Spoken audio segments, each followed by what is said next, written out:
Hello students, welcome to sources classes. और आज का वीडियो है एफ कैट 1 के ऊपर जो 2020 में हुआ था।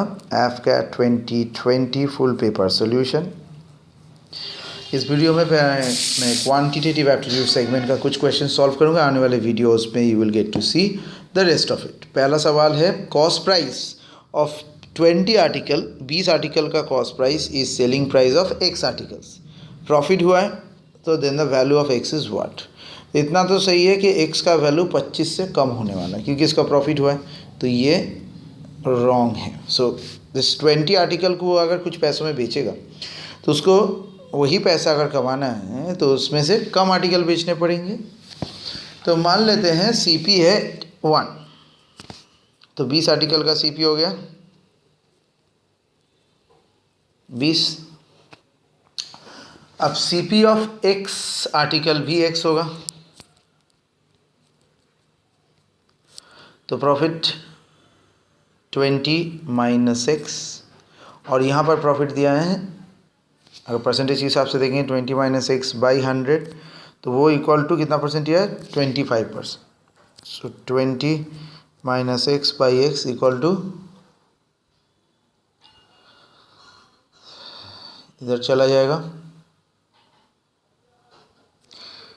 This is 25, so 1/4, so 80 minus 4x equal to x, so 5x equal to 80, तो x का वैल्यू हो गया 16। तो उसने 20 आर्टिकल के जो दाम में ख़रीदा था उसमें उसी दाम में 16 आर्टिकल को बेच दिया।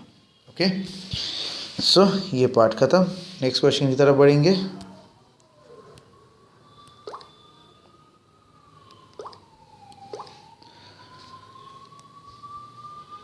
एक स्टोर है जिसमें प्रॉफिट है 320% कॉस्ट के ऊपर।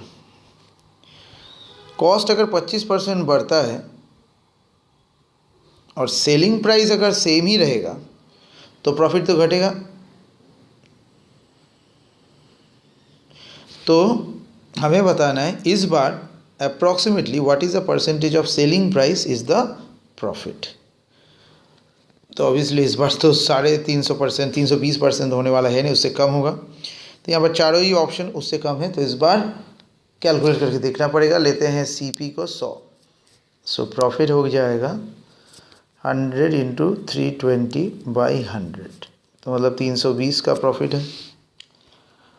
एसपी होगा सीपी प्लस प्रॉफिट, 100 प्लस 320, ये आ जाएगा 420।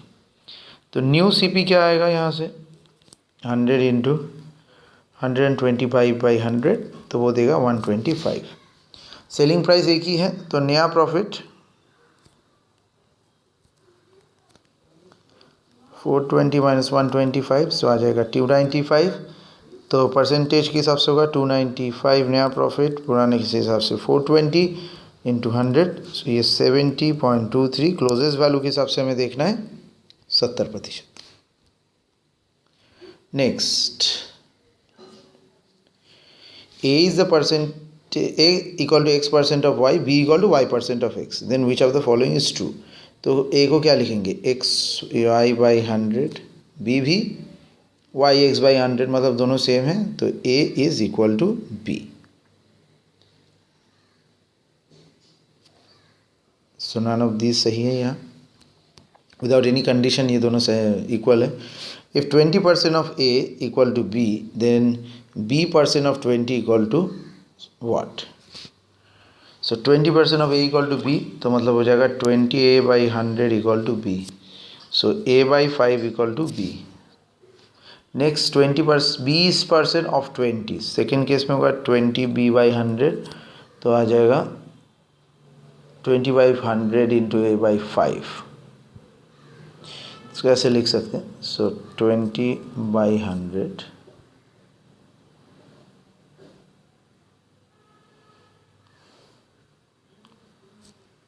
इंटू a/5, b की जगह पर लिख रहे हैं, ठीक है। तो ये आ जाएगा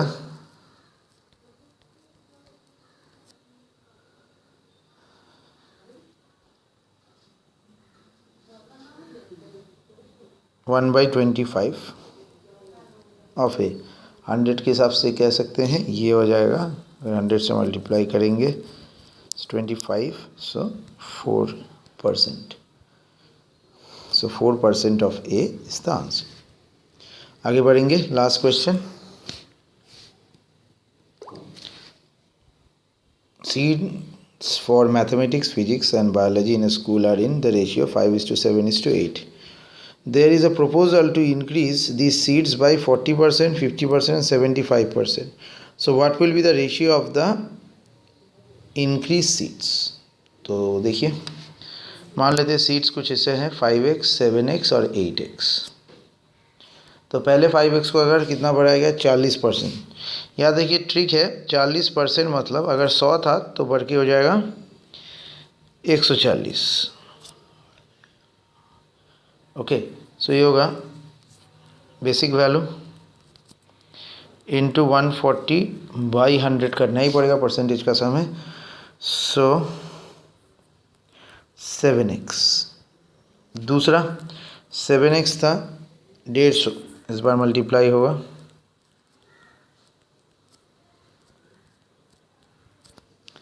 सो 21x/2, थर्ड में है 8,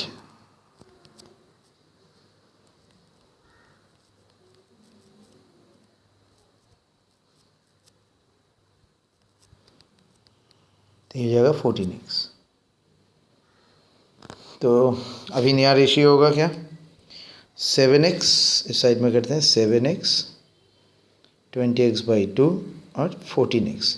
यही x लेने का फ़ायदा है, x सभी में कट जाएगा और 2 से मल्टीप्लाई करें तो 41, 21 और 14 itself। सो ये आंसर, ये किसी में भी नहीं है। सो नहीं, 7 से अगर करेंगे 2, 3 और 2,